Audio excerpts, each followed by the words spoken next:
إن الحمد لله نحمده ونستعينه ونستغفره ونؤمن به ونتوكل عليه ونعوذ بالله من شرور أنفسنا ومن سيئات أعمالنا من يهده الله فلا مضل له ومن يضلل فلا هادي له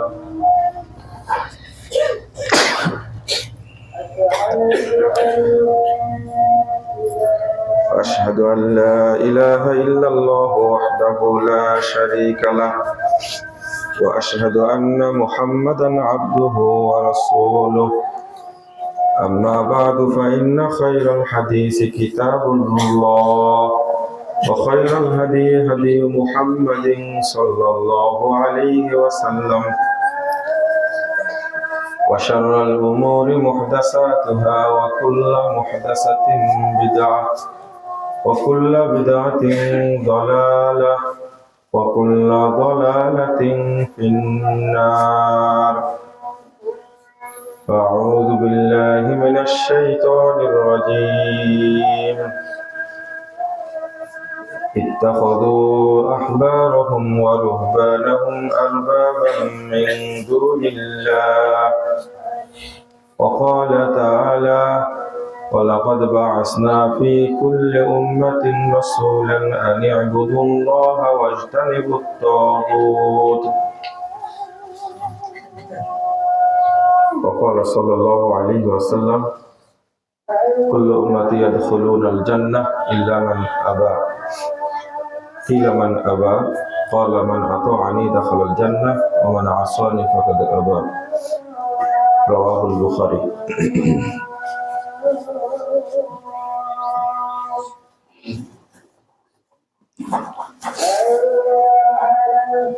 সম্মানিত মুসল্লিবৃন্দ, আপনাদের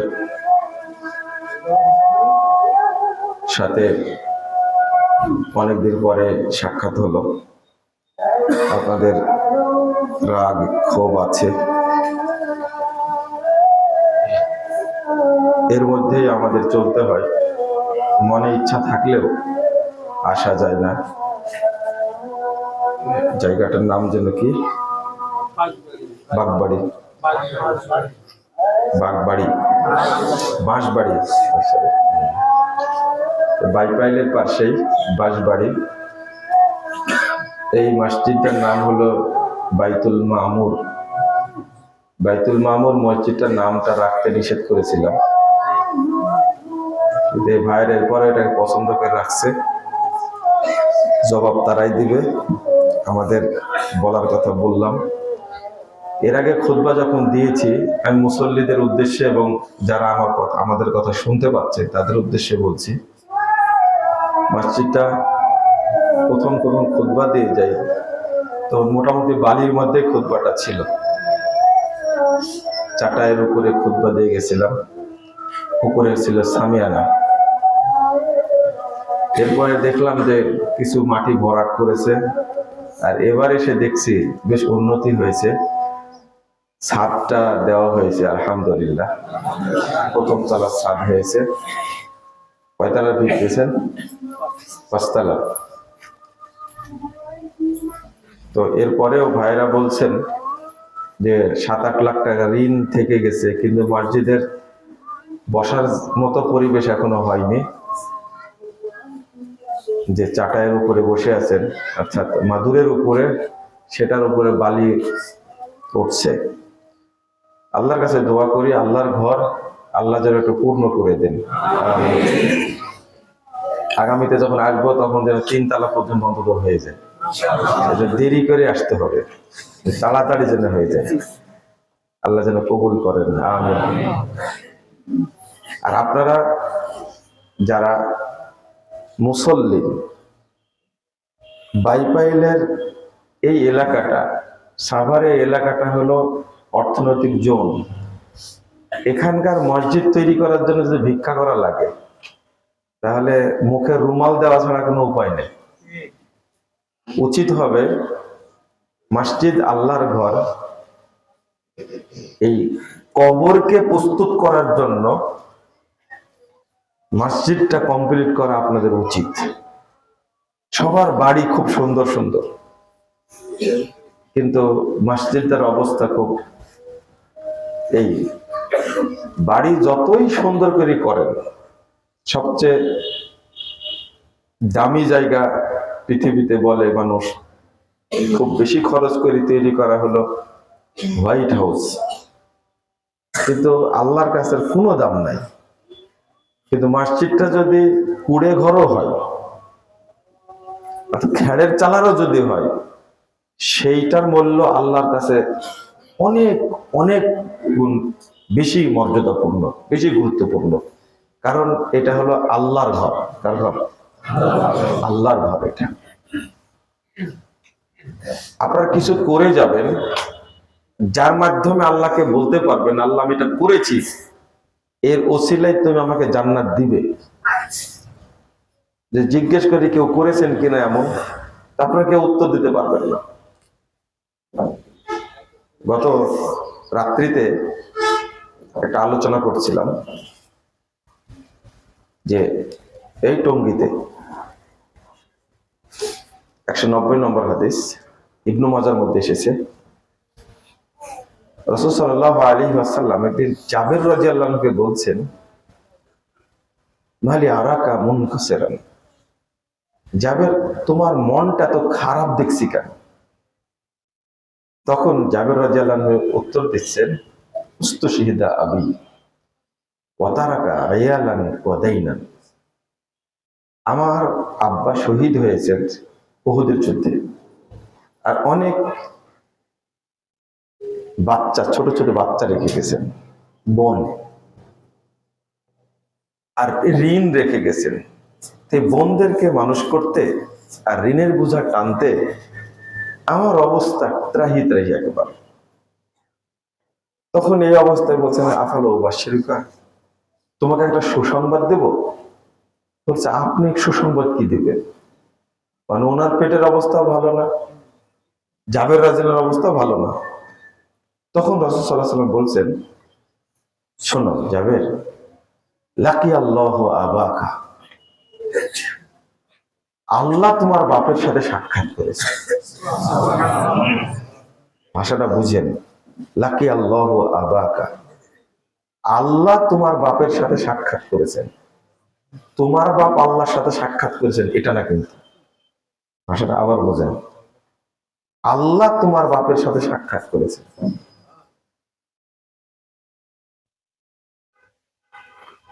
ওমা কাল্লামা আহাদান ইল্লা মিন, ওমা কাল্লামা আল্লাহু আহাদান ইল্লা মিন ওয়ারাই হিজাব ওয়া কাল্লামা আবাকা কিফাহা, আল্লাহ এই যাবৎ যাদের সাথে কথা বলেছেন, কথা বলার সময় পর্দা ছিল, আর আল্লাহ তোমার বাপের সাথে কথা বলেছেন সরাসরি কোনো পর্দা ছিল না। এবার জিজ্ঞেস করছেন জাবির রাদিয়াল্লাহু আনহু, আল্লাহকে আব্বা কি বললেন?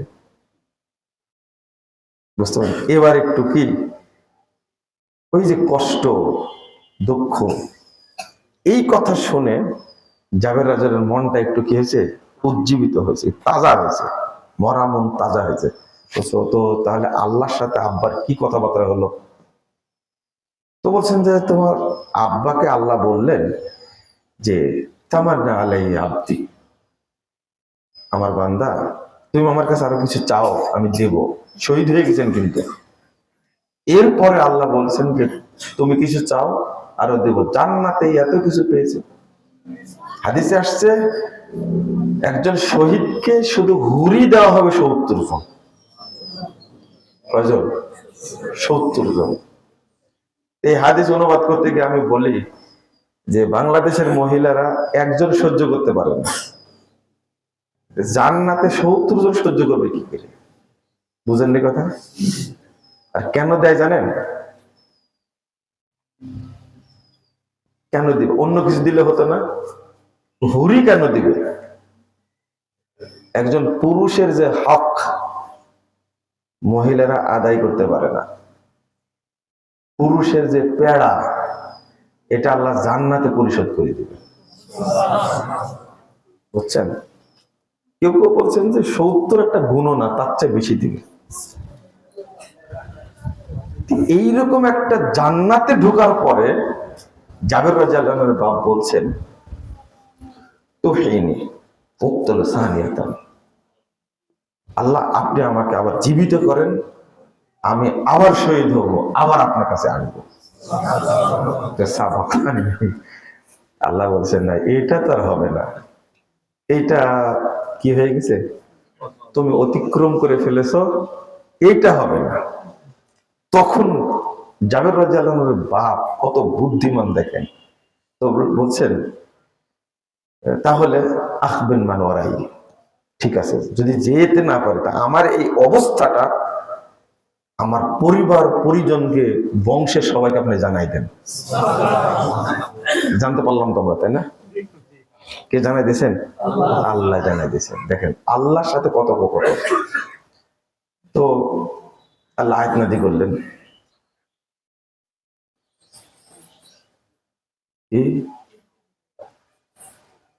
দেখেন ভুলে যাচ্ছে ওই যে আয়াতটা, যারা আল্লাহর পথে মারা গেছে তাদেরকে মৃত্যু বলো না, ওয়াইন্দা ইলা রাব্বিহিম ইরজাকুন।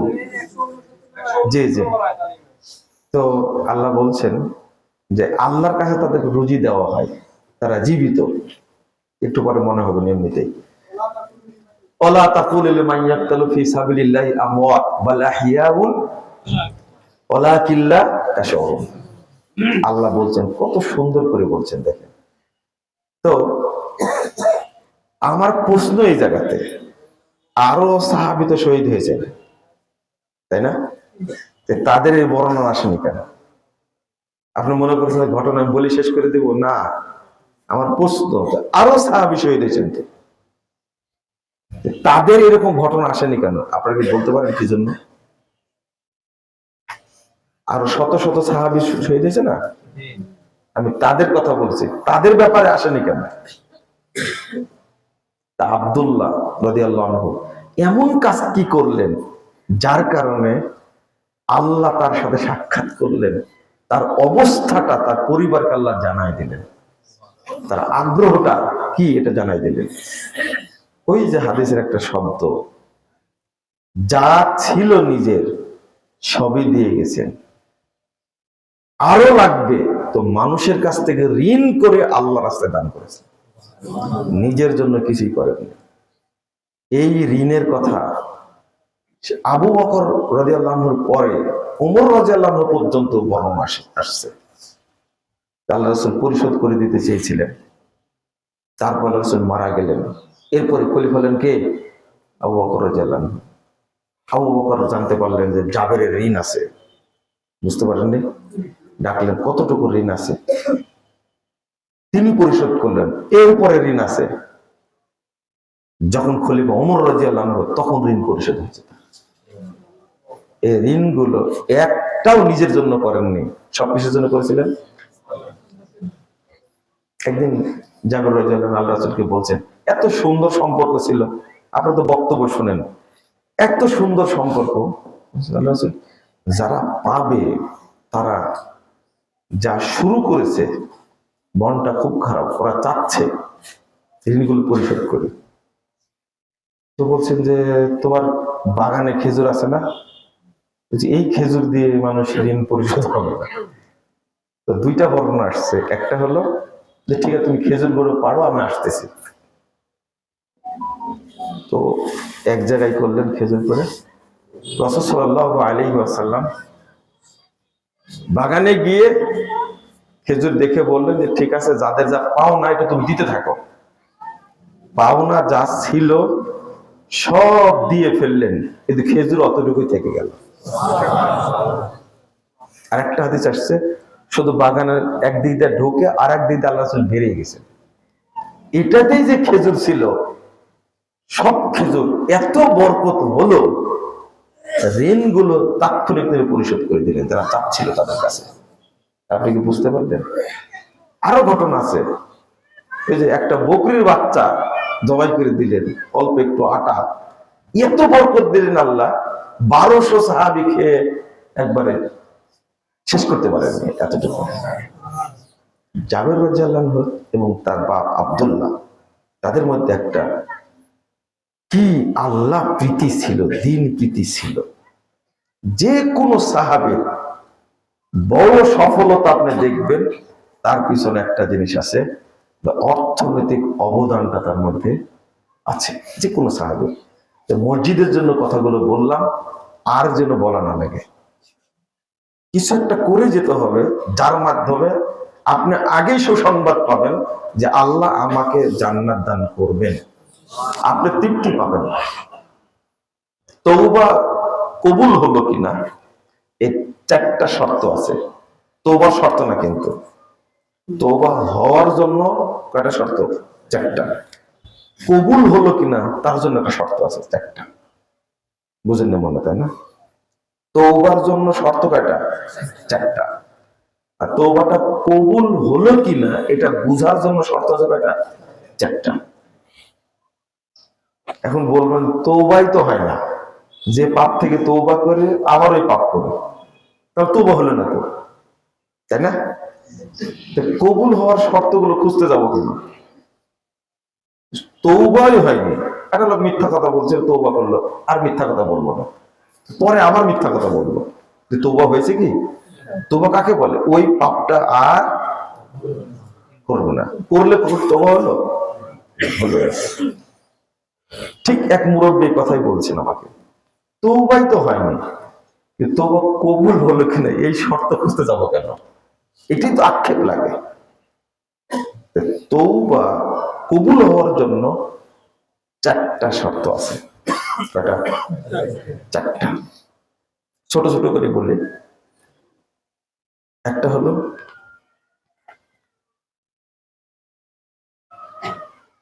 আপনি বুঝতে পারছেন আগের অবস্থা থেকে আপনার অবস্থা কি হয়েছে, উন্নতি হয়েছে, ভালো হয়েছে, এক।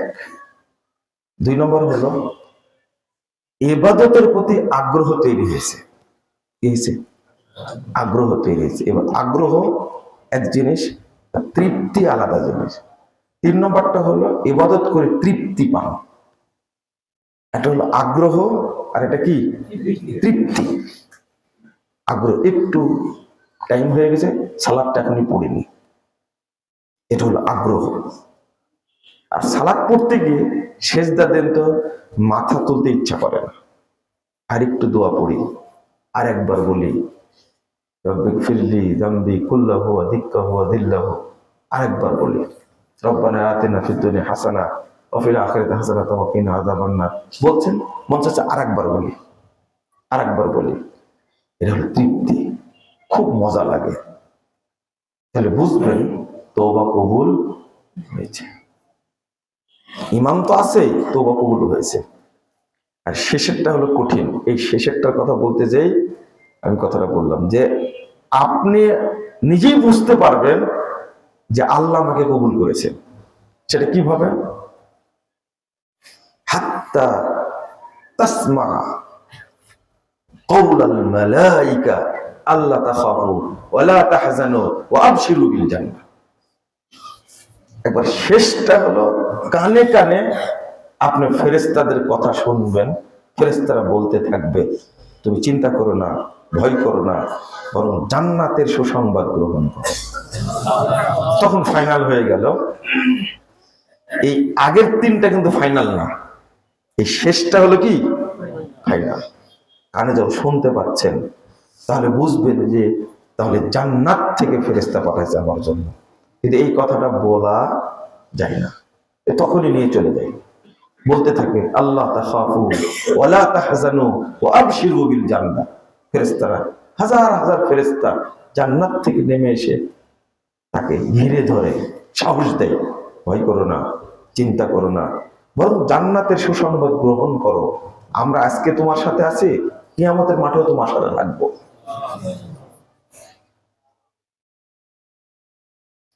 এরপরে মালাকুল মাউতের ভয়ে ফেরেশতারা সাহস দেয়, কিন্তু মালাকুল মাউত এসে আরো সুন্দর কথা বলে, ইয়া আইয়াতুহান নাফসুল মুতমাইন্নাহ ইরজিই ইলা রাব্বিকি রাদিয়াতাম মারদিয়া ফাদখুলি ফি ইবাদি ওয়াদখুলি জান্নাতি।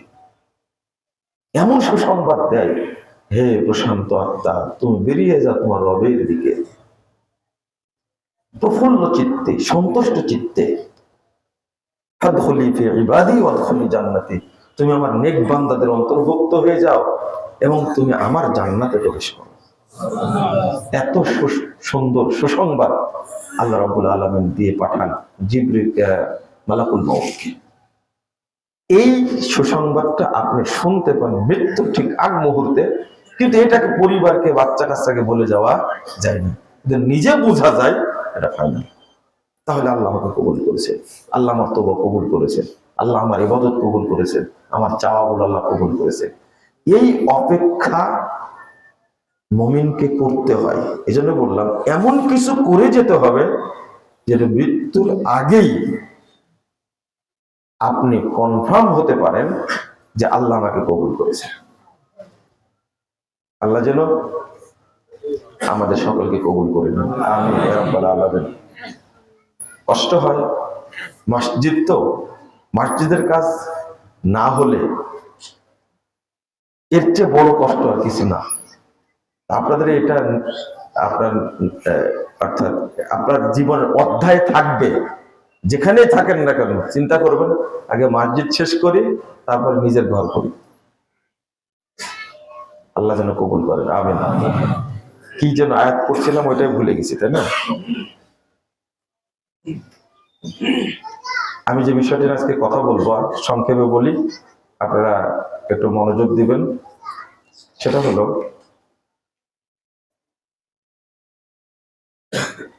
অন্ধ অনুসরণের কুফল। অন্ধ অনুসরণের কুফল মানে একজন মানুষকে আপনি অনুসরণ করেন কিন্তু তাকে যাচাই করেন না, অন্ধভাবে অনুসরণ করেন। এই তাকলিদ আরবি শব্দ, এইটা কোরআন হাদিসে নাই। ইত্তেবাও আরবি শব্দ, কোরআনেও আছে হাদিসেও আছে। ইত্তেবা শব্দের অর্থ হলো দলিল সহ অনুসরণ করা, আর তাকলিদ শব্দের অর্থ হলো দলিলবিহীন অনুসরণ করা। চোখ বুঝে একটা কথা গ্রহণ করলাম, মেনে নিলাম। আজকে কিন্তু ডাক্তারের, আমার অফিসের একটা ছেলে, ও বলছে যে এক ডাক্তারের কাছে গেলাম, টেস্ট দিয়েছে মোটামুটি 25,000 টাকার। তো বিশ্বাস হলো না, তিনিও বড় ডাক্তার,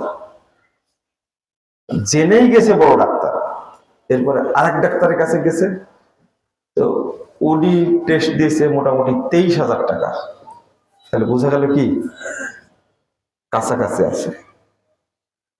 পিজিতে একটা টেস্ট করাইছে, এটা নিজ নিজ মেডিকেলে বলেছে 13,000 টাকা। তাহলে একটা চিকিৎসার জন্য সে যাচাই করেছে, এটা চিকিৎসা, জীবনের চিকিৎসা। এটা আপনি দলিলের জন্য করেন, কিসের জন্য? দলিলের জন্য করেন। জমি কিনবেন, আগে টেস্ট করান, কয়েকজনকে দেখান দলিলটা ঠিক আছে কিনা, বা জমির অরিজিনাল মালিক কিনা সে। এটা কিন্তু আপনার বাড়ি করার জন্য বা জায়গা কেনার জন্য। কিন্তু যে আমলটা দিয়ে আপনি জান্নাতে যাবেন সেইটা কিন্তু আপনি যাচাই করেন। এটাই হলো পীরদের বড় কৌশল। তাদের পীরদের বড় কৌশল একটা, ওরা মানুষকে আটকাতে পারে সুন্দর করে। বাংলাদেশের মানুষ ঠিক অন্ধভাবে সেটারই অনুসরণ করছে। এই অন্ধত্ব থেকে মানুষকে বের করা যাচ্ছে না। তার কারণটা হলো এদেরকে পরিচালনা করা হলো ইবলিস। কে পরিচালনা করে? ইবলিস। ইবলিস যে মানুষের প্রকাশ্য শত্রু, এটা আল্লাহ বহু জায়গায় বলেছেন, ইন্নাহু লাকুম আদুব্বুম মুবিন। ইবলিস ওর কর্মসূচি হলো 7 দফা। কয় দফা? 7 দফা কর্মসূচি নিয়ে ও মাঠে কাজ করে, মানুষের উপরে 7 দফা কার্যকর করে।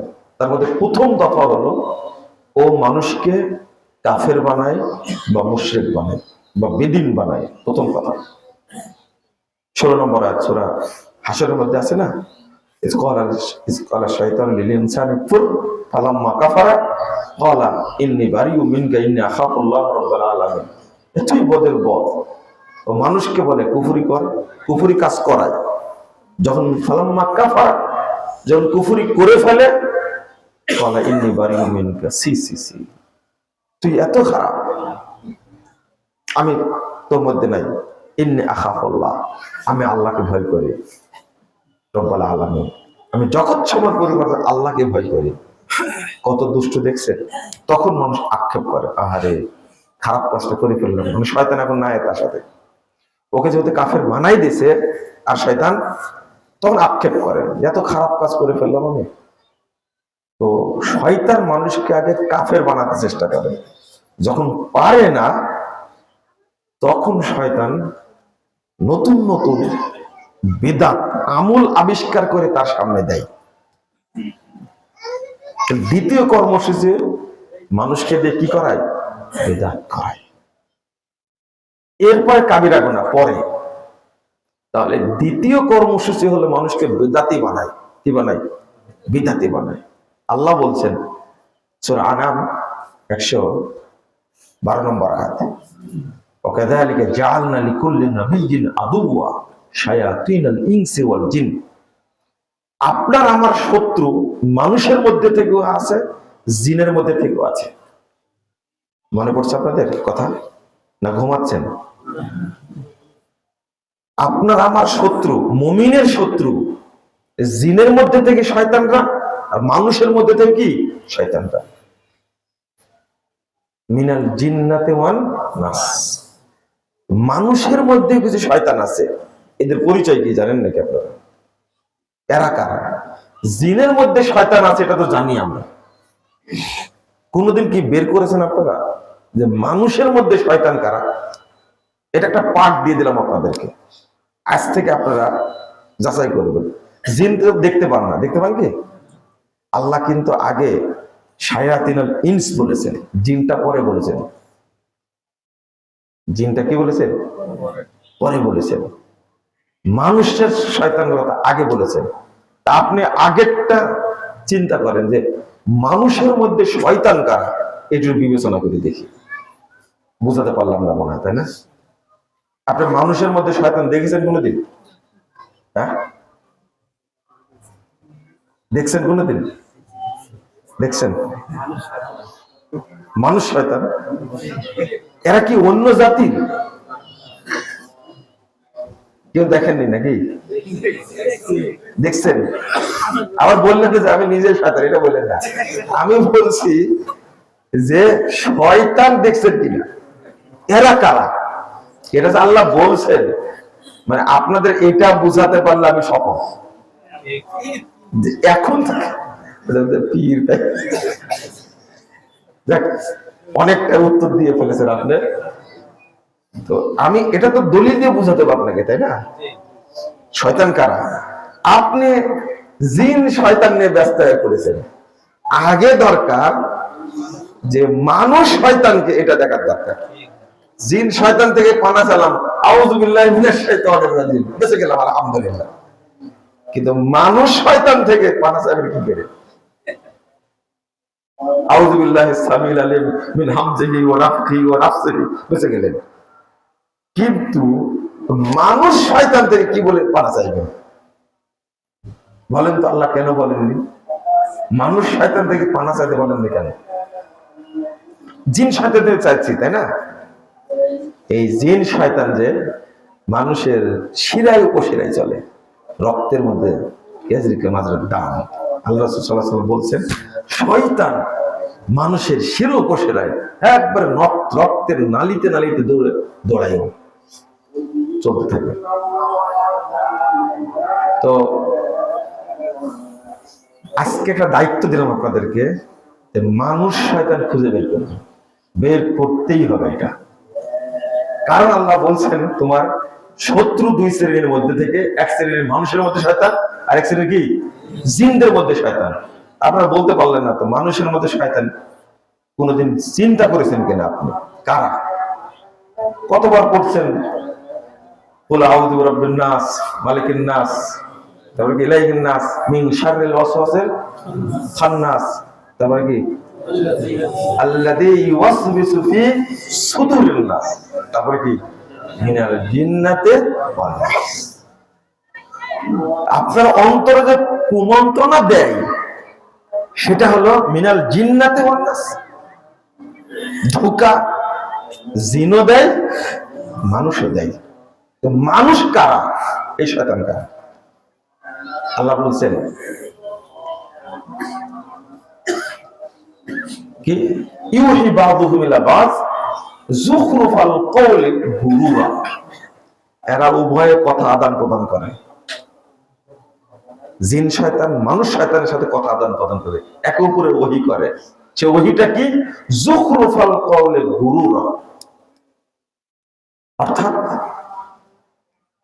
চমকপ্রদ কথা, মনোমুগ্ধকর কথা বলে ধোঁকা দেয়। এই ধোঁকা দেওয়ার জন্য সুন্দর কথা তৈরি করে, কথা সুন্দর কথা তৈরি করে ইবলিস পরস্পরে। তো প্রথম কথা হলো যে এটা কিভাবে ওহী করে, একটা পদ্ধতি জানা। আর একটা হলো এই যে চমকপ্রদ কথাটা কি, এমন কথা আবিষ্কার করে এরা যে শরীয়ত বাদ দিয়ে ওইটাই শুনে। যারা হক কথা বলে তাদের কথা না শুনে যারা শয়তানের এজেন্ট ওদের কথা শোনে। যেমন একদিন একজন বিমানে উঠে আমাকে বলছে যে আপনারা তো আলোচনা করেন কিন্তু আপনাদের আলোচনা শুনে মন ভরে না। কি বলছেন? মন ভরে না। মাশাআল্লাহ, খুব ভালো কথা বলছেন। তো কি কথা শুনে মন ভরে? বসে দেখেন, তবলিগে গেছিলাম তো উনাদের কথা শুনে মন ভরে যায়। আর আপনারা তো সবসময় তবলিগের বিরুদ্ধেই বলেন। বিরুদ্ধে বলি, এটাও শুনেছেন? হ্যাঁ শুনি। তো বলে তো কি বিরুদ্ধে বলেছি, এটা ভুলে গেছি। তখন বলছে যে দেখেন, প্রথম যে কথাটা শিখলাম এত ভালো লাগছে, কেউ যদি সুন্নাহ মোতাবেক পেশাব পায়খানা করে তাহলে অর্ধেক কোরআন পড়ার নেকি পাওয়া যায়। কি সুবহানাল্লাহ বলেন? শোনেন, দেখেন এই কথাটা শুনে অন্তরটা ভরে গেল। আমি তো কোরআন পড়তে পারি না, কিন্তু বাথরুম করলাম সুন্নাহ মোতাবেক, তাতে আমার অর্ধেক কোরআন পড়া হয়ে গেল। আমি বললাম যে আপনি কি জানেন এটা ইবলিসি কথা? ইবলিসি কথা মানে নেকি হওয়ার জন্য এই নেকিটা কথা বললো, অর্ধেক কোরআন পড়ার নেকি হবে, এটা যে বললো এই দলিল থাকতে হবে না? বলছে অবশ্যই। এরকম মুরব্বীরা দলিল ছাড়াই কথা বলবে? দেখেন, চিন্তা করেন। এই যে হলো ইবলিসি কথা, এই যে চমকপ্রদ কথা, এই যে কথা ও পুরো প্রতারিত হয়ে গেছে। কি হয়ে গেছে? প্রতারিত হয়ে গেছে। ইবলিস এইভাবে এমন কথা তৈরি করবে, ওর দলিল প্রমাণ যাচাইয়ের প্রয়োজনই মনে করবে না। আগে এই মানুষদের মধ্যে থেকে শয়তান যারা, এরা একজন মুরিদকে ওইভাবে তৈরি করে। যেমন ইমাম আব্দুল ইবনে মুতাজ রাদিয়াল্লাহু আনহু, তিনি বলছেন, তাবি, বিখ্যাত তাবি, তিনি বলছেন লা ফারকা বাইনা বাহিমাতিন তুকাদু ওয়া ইনসানিন ইউকাল্লিদ। বলছে যে বলদ আর মানুষের মধ্যে তেমন কোনো পার্থক্য নাই, কোনো পার্থক্য নাই। বলদ বুঝেন তো? হ্যাঁ, কি গরু বলদ, তাই না?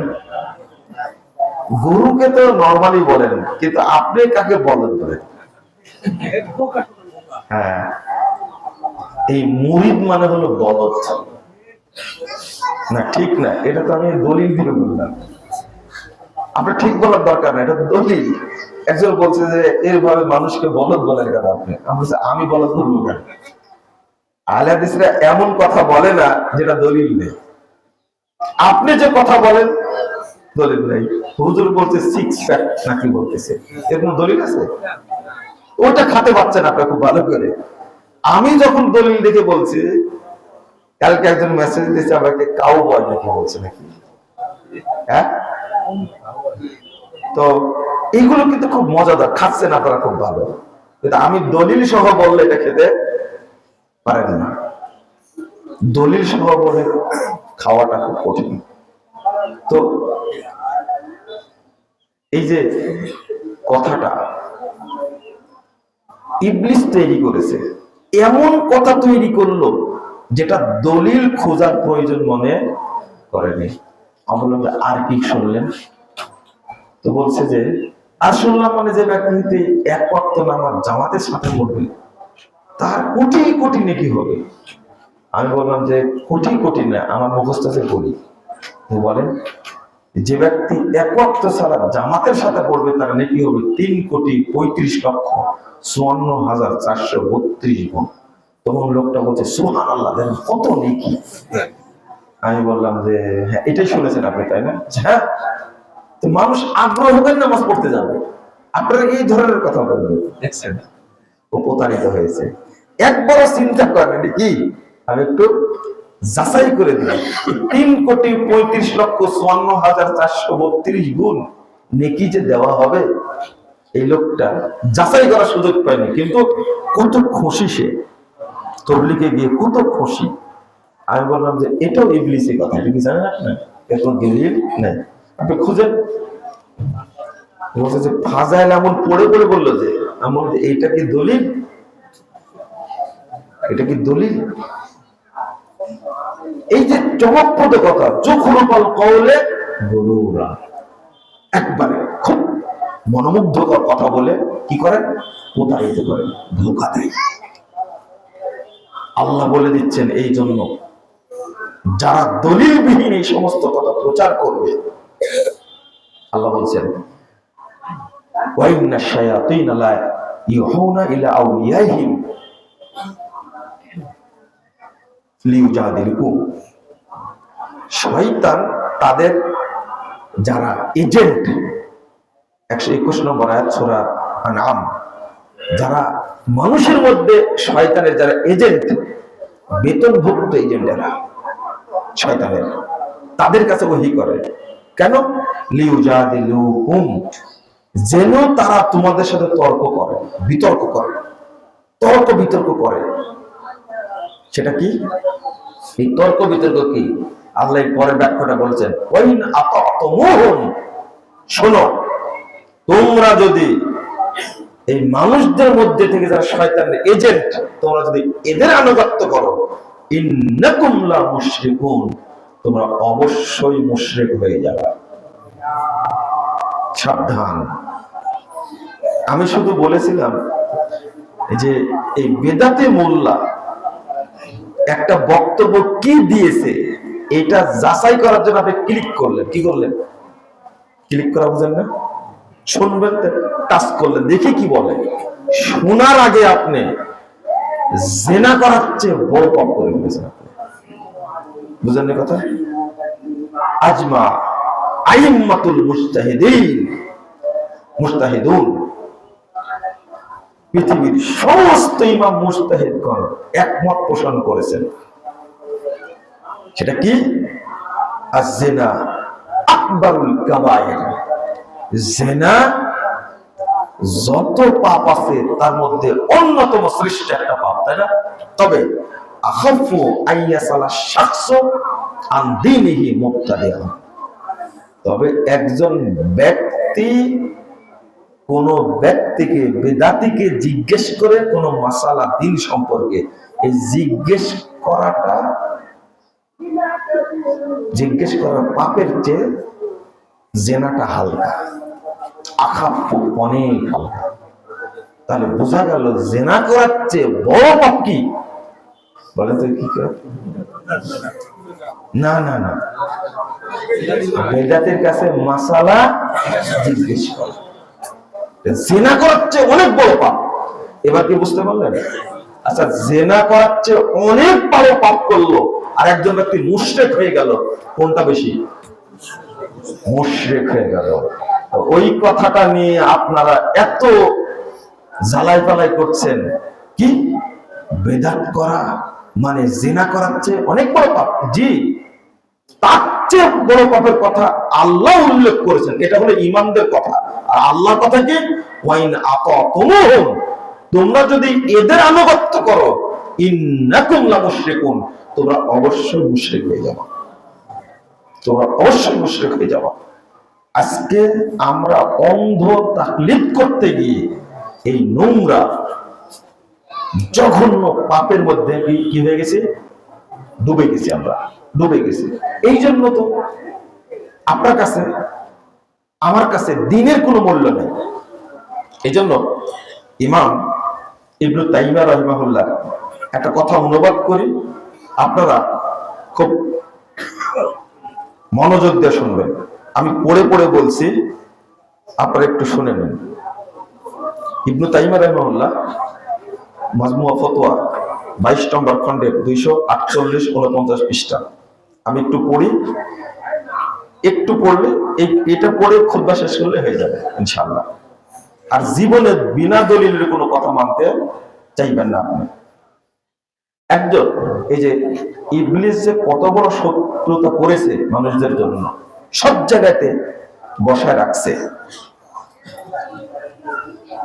ছোট্ট একটা উদাহরণ বলছে যে লা ইলাহা ইল্লাল্লাহ, তাই না? লা ইলাহা ইল্লাল্লাহ এর অর্থ করেছে লা মাওজুদা ইল্লাল্লাহ, লা মাকসুদা ইল্লাল্লাহ, লা মাহবুবা ইল্লাল্লাহ। লা ইলাহা ইল্লাল্লাহ হলো মানুষকে আল্লাহর ওয়াহদানিয়াতের উপরে টিকে থাকার একটা কি বাক্য, জান্নাতে যাওয়ার বাক্য এটা। কিন্তু এই বাক্যটা উপমহাদেশে এমন ভাবে নষ্ট করেছে, যেমন লা মাওজুদা ইল্লাল্লাহ অর্থ করেছে, এটা হলো কাফের হওয়ার অর্থ। কি হওয়ার অর্থ? কাফের হওয়ার অর্থ। লা মাহবুবা ইল্লাল্লাহ এটা বললে মানুষ আর ইমানের উপরে থাকবে না। লা মাকসুদা ইল্লাল্লাহ এই কথা বললে মানুষ আর ইমানের উপরে থাকবে না, কিসের উপরে চলে যাবে? কুফরের উপরে চলে যাবে। আর একটা কি, মাফি কলবি গায়রুল্লাহ, এইটা বললে তো ও কাফেরই হয়ে গেল। আর একটা বলে নূর মুহাম্মদ সাল্লাল্লাহু, এই গানটা তৈরি করেছে, শোনেন। আপনার নরমালি বলছেন এটা, কিন্তু একজন আলেম যাকে বলা হয় সে যদি এটা বলে, একটু চিন্তা করে, লা ইলাহা ইল্লাল্লাহ এই বাক্যটা আল্লাহ দিয়েছেন কুফরকে, তাগুতকে, শিরককে ধ্বংস করার জন্য। কত বড় ষড়যন্ত্র হয়েছে এই লা ইলাহা ইল্লাল্লাহকে ধ্বংস করেছে এই বাক্যগুলো দ্বারা। আপনাকে একজন আলেম ছাড়া বোঝানো যাবে না। এই মূল বাক্যটা হলো লা ইলাহা হাক্কুন ইল্লাল্লাহ, আল্লাহ ছাড়া সত্য কোনো মাবুদ নেই। কিন্তু লা মাওজুদা ইল্লাল্লাহ অর্থ কি জানেন? আল্লাহ ছাড়া উপস্থিত কেউ নেই। এই যে ওয়াহদাতুল ওজুদ, এটা সুফিবাদ। এখানে আপনার ঈমান শেষ। লা ইলাহা ইল্লাল্লাহ একবার বলে না, যে গানটা তৈরি করেছে মাজারে বসে বলছে লা মাওজুদা ইল্লাল্লাহ, লা মাকসুদা ইল্লাল্লাহ, লা মাহবুবা ইল্লাল্লাহ, লা মা'বুদা ইল্লাল্লাহ একবার বলে না। কিন্তু খেয়াল করেন, দেখেন আপনি, চ্যালেঞ্জ, আমি না দেখে বলছি না। কেন বললো না? এর মধ্যে সুফিবাদ ঢুকায়া লা ইলাহা ইল্লাল্লাহ তাওহীদটাকে নষ্ট করে দিয়েছে। আমি বলি আপনাদের কানে ধরে না, বুঝেন না যে ওই এর প্রতিবাদ করে না। কিন্তু আমরা বলি হাফিজাহুল্লাহ, কি বলি? এটা আল্লাহ রাসূল সাল্লাল্লাহু আলাইহি ওয়াসাল্লামের কথা, হাফিজাক আল্লাহ, আল্লাহ বলতে হতো, এটা পছন্দ হয় না আমাদের। আমরা বলি কি দামাত বারাকাতুহুল আলিয়া। কেন বলি জানেন আপনি? এটা হলো সুফিবাদ। আশআরী আর মাতুরিদীরা আল্লাহর উপরে দায়িত্ব দিতে চাই না। এক বক্তা অনুবাদ করছে কাল্লামাল্লাহু মূসা তাকলিমা, আল্লাহর সাথে মূসা আলাইহিস সালামের কথোপকথন হলো। ও জীবনেও অর্থ করবে না যে আল্লাহ মূসার সাথে কথা বললেন, তাহলে আল্লাহর দায়িত্ব হয়ে গেল না? এটা চাই না। কথোপকথন হলো, আল্লাহ কথা বললেন এই অনুবাদ করবে না তারা। ঠিক, হাফিজাক আল্লাহ, আল্লাহ তোমাকে হেফাজত করুক, দায়িত্ব কার উপর হয়ে গেল? এটা দিবে না তারা। ওই জন্য দামাত বারাকাতুহুল আলিয়া, জাবা লেখা থাকে, জাবা। কার কাছে শুনেছেন কোনোদিন? এটা শুনবেন না, গালি আমাকে দেন, শুনেন আমার কাছে। আলহামদুলিল্লাহ। কেন বলে দামাত বারাকাতুহুল আলিয়া? কেন বলে? আচ্ছা, বরকত কি, মর্যাদা কি এমনি এমনি বাড়ে? কে বাড়ায়? আল্লাহকে বলতে হবে না এটা? বারাকাল্লাহু ফিক, আল্লাহ তোমাকে বরকত দান করুক, মর্যাদা বাড়িয়ে দিক। আল্লাহ রাসূল সাল্লাল্লাহু আলাইহি সাল্লাম এটা ফেরেশতাদের জন্য বলেছেন। ওই যে দুই ফেরেশতা আল্লাহ রাসূলকে নিয়ে গেলেন মেরাজে, মনে পড়ে হাদিস? ওই হাদিসের মধ্যে যখন একটা একটা করে সংবাদ দিয়ে দিচ্ছেন, ওই লোকটা যার মাথা চূর্ণ করা হচ্ছে, লোকটাকে যে সাগরের মধ্যে আবুল বুকা ছিল, লোকটাকে বারবার বলছেন আল্লাহ রাসূল তার দুই ফেরেশতার জন্য দোয়া করতে, বারাকাল্লাহু ফিকুমা, আল্লাহ তোমাদের মধ্যে বরকত দান করুক। আল্লাহ রাসূলের ভাষা এটা। সাহাবীরা পরস্পরে বলতেন বারাকাল্লাহু ফিক। ভাই বলো তো এটা কোথায় আছে? তাহলে এটা কি আল্লাহ রাসূলের, সাহাবীদের ভাষা? এটা আমাদের পছন্দ হয়নি, কারণ সাহাবীদের আকীদার আমরা না। আমরা বলি কি দামাত বারাকাতুহুল আলিয়া। একজন মুরব্বী প্রশ্ন করেছে, এ ভাই দাবা মানে কি? তার একজন উত্তর দিয়েছে দাঁত জাল বাহিনী। ভাই বলছে যে এত সুন্দর এভিনেশন কোন কি করে? দা মানে কি দাঁত জাল, আর বা মানে কি বাহিনী। একবার ঠিক অনুবাদ করছে,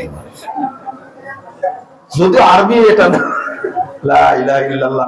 এরাই তো এগুলো করে ফেলে, শরীয়তকে এরাই ধ্বংস করেছে। বলেন তো আসসালামু আলাইকুম ওয়া রাহমাতুল্লাহি তাআলা ওয়া বারাকাতুহু কেন বলে? বলেন দেখি, বলেন দেখি, কি অর্থটা জানে? যে হুজুর বলছে ও জানেই না এটা, এর কত বড় সর্বনাশ।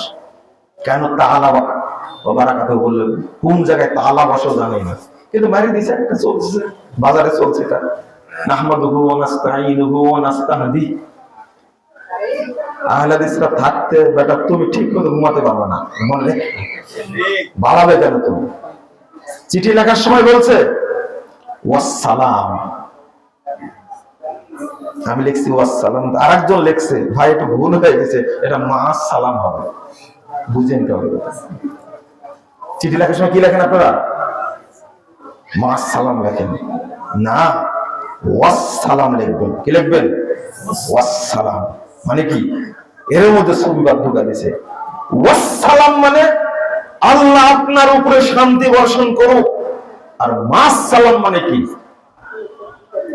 শান্তি বর্ষিত হোক। কে বর্ষণ করুক? বলবেন না, এটা হলো সুফিবাদ। খুব সাবধান। কেন বাক্যগুলো তৈরি করেছে? এমনি তৈরি করেছে? বাজারজাত কি এমনি হয়েছে? অন্ধ অনুসরণ করবেন না।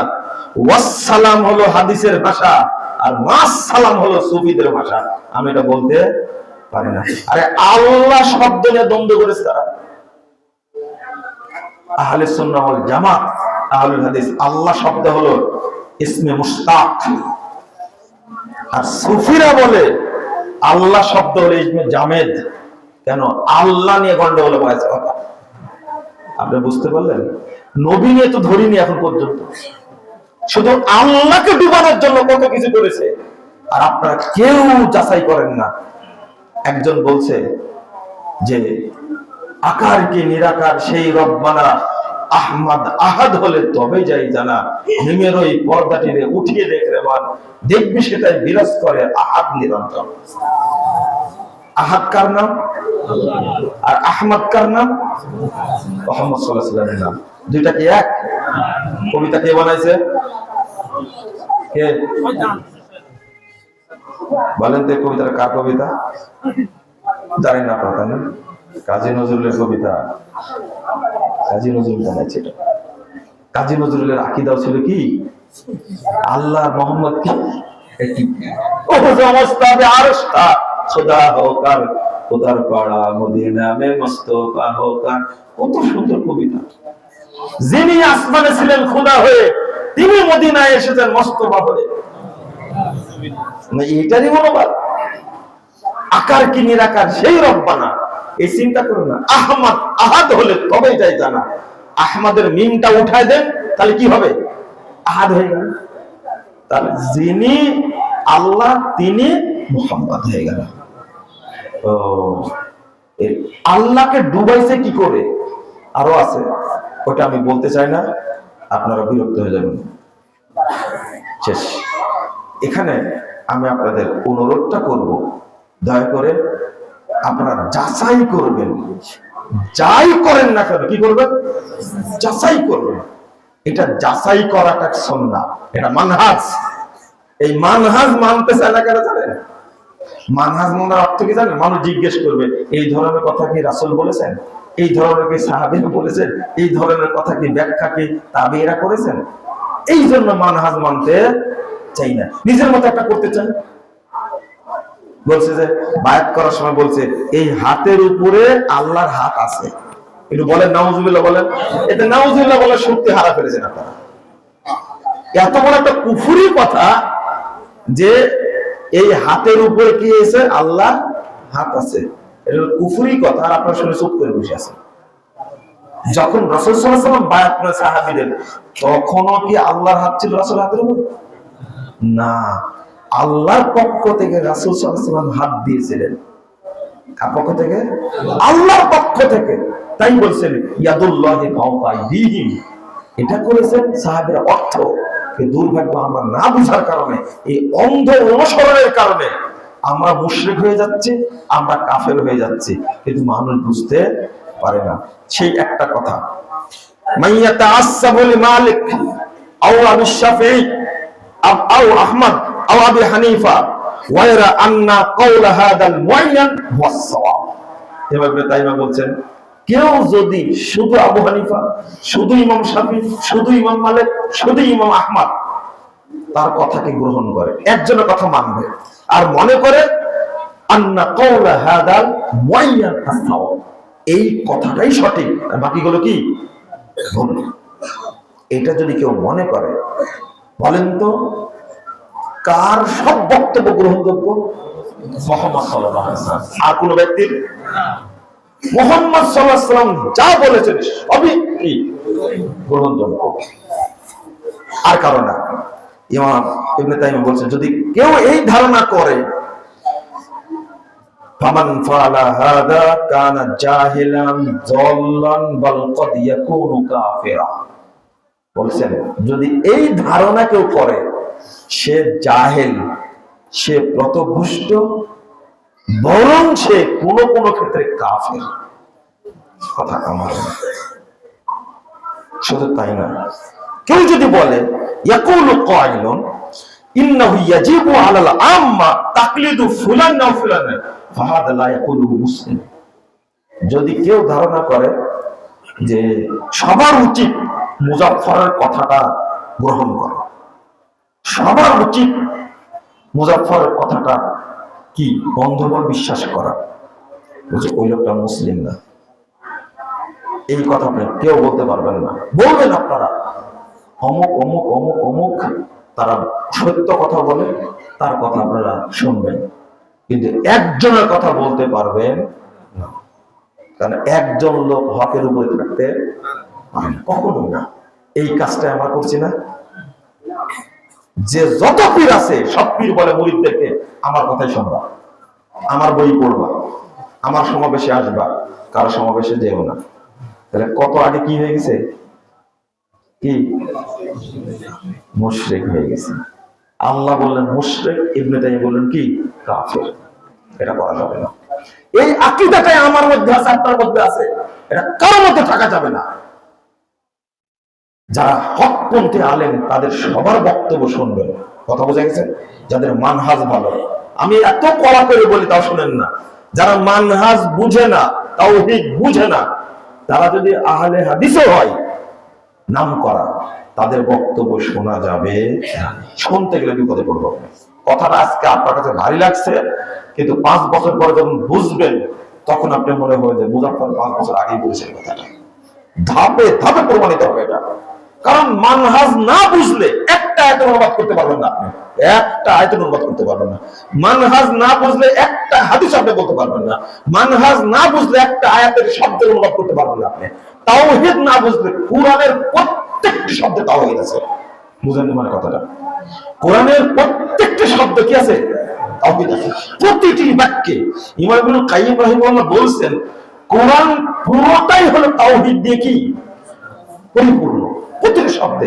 তাওহীদ না বুঝলে কোরআনের অর্থ করলে ভুল করবে না? আমি বুঝি, বক্তব্য দিচ্ছে তাওহীদের রুবুবিয়্যাও বুঝে না, তাওহীদের উলুহিয়াও বুঝে না, তাওহীদ আসমাউ ওয়া সিফাত বলে না, কিন্তু আহলে হাদিস খুতবা দিচ্ছে কত সুন্দর, কিন্তু দেখছি তাওহীদ উলুহিয়ার মধ্যে মাকায় ফেলছে।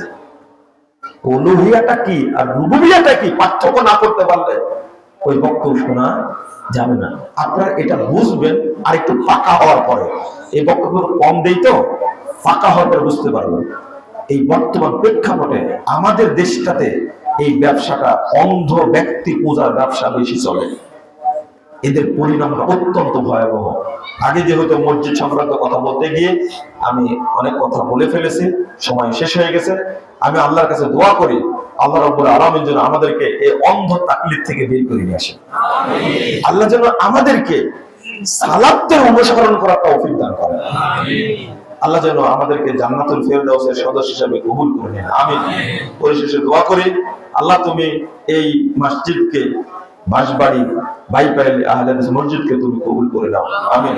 আল্লাহ দ্রুত এর কাজটা সম্পূর্ণ করার ব্যবস্থা করে দাও। আমিন ইয়া রাব্বাল আলামিন। বারাকাল্লাহু ফিকুম ওয়া জাযাকুমুল্লাহু খাইরান।